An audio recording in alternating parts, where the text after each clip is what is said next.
So guys, nagluto nga pala ako ngayon ng pakbet para ulam namin ngayong tanghali.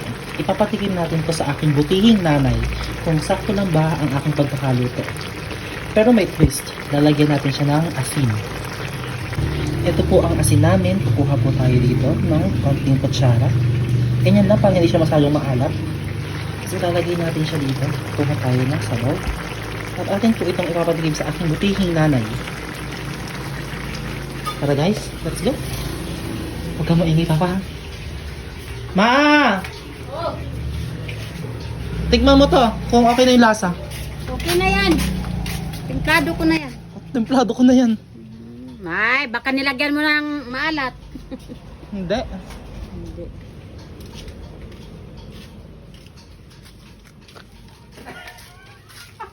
Ikaw wag kang gago, Jipe.